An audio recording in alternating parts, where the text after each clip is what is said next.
Donc, est-ce que vous pourriez nous dire quelques mots sur l'efficacité des politiques publiques concernant la recherche?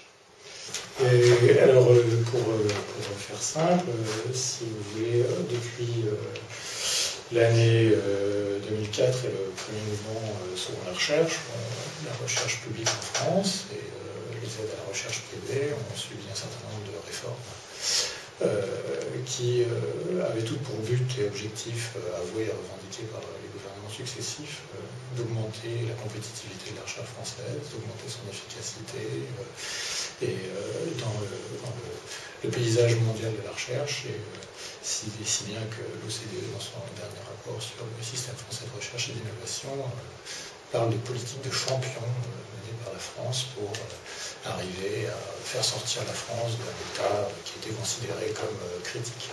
Alors si on regarde dans les faits, la France en 2002, qui a un peu plus de 10 ans, était, si on prend un indicateur qui est, on va dire, un indicateur de base de référence, le nombre de publications scientifiques au niveau mondial, la France était la 5e puissance mondiale en termes de production scientifique, de publication.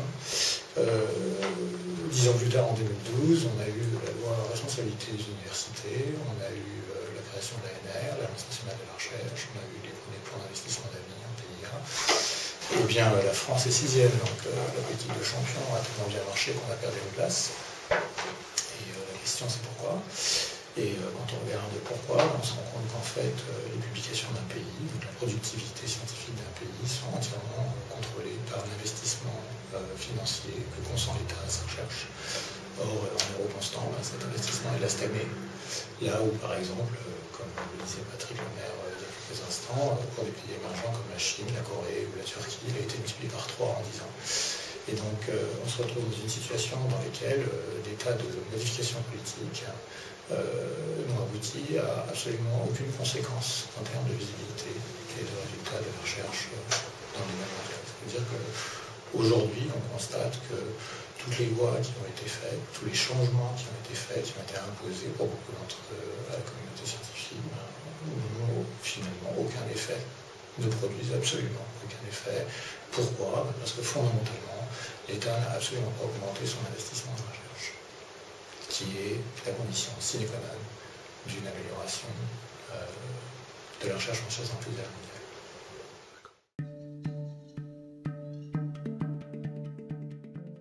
Alors, les passerelles, elles sont justement difficiles, c'est-à-dire que à l'heure actuelle, on peut dire, on forme un certain nombre de docteurs en France, on en forme plus de 10 000, 11 000 par an. Ce qui finalement, rapporté aux autres pays de l'OCDE, n'est pas énorme, puisqu'on forme moins de docteurs par classe d'âge que la moyenne des pays de l'OCDE. Et pourtant, à l'heure actuelle, eu égard à la stagnation de l'investissement public dans la recherche et l'enseignement supérieur en France, finalement, ces docteurs n'ont pas de débouché dans l'enseignement supérieur et la recherche. Donc, on pourrait se dire, écoutez, c'est très bien, ils vont avoir un débouché dans la R&D privée, donc finalement, ça c'est très positif, a priori, à 2 titres. D'abord parce que ça va permettre de faire des transferts d'informations, des transferts technologiques, des transferts de culture entre la recherche privée et les entreprises, entre la recherche publique et les entreprises privées. Donc ça va vraiment créer une passerelle. Et on constate par contre, cependant, que finalement, ce transfert se fait relativement mal, puisque là encore, comme l'a dit Patrick Lemaire, on est à l'heure actuelle avec 10% de taux de chômage des docteurs français, comparé à moins de 4% dans la plupart des pays de l'OCDE pour lesquels on a ce genre d'informations. Donc on peut se demander pourquoi, il y a plusieurs raisons, et puis surtout on peut essayer de modifier ça. Donc, parmi les incitations fiscales, il y a des incitations fiscales, et notamment dans le cadre des crédits d'impôt recherche.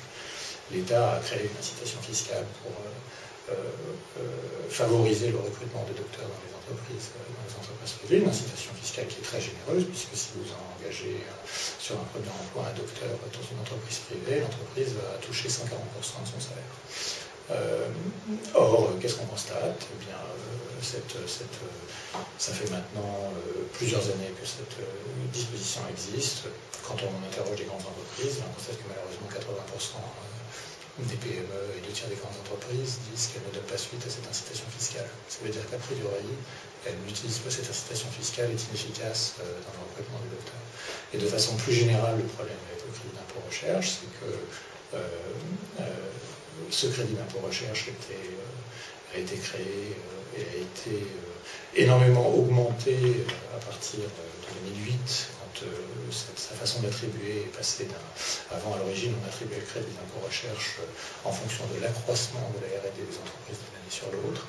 À partir de 2008, le crédit d'impôt recherche va être fondé non plus sur l'accroissement, mais sur le volume des dépenses de R&D.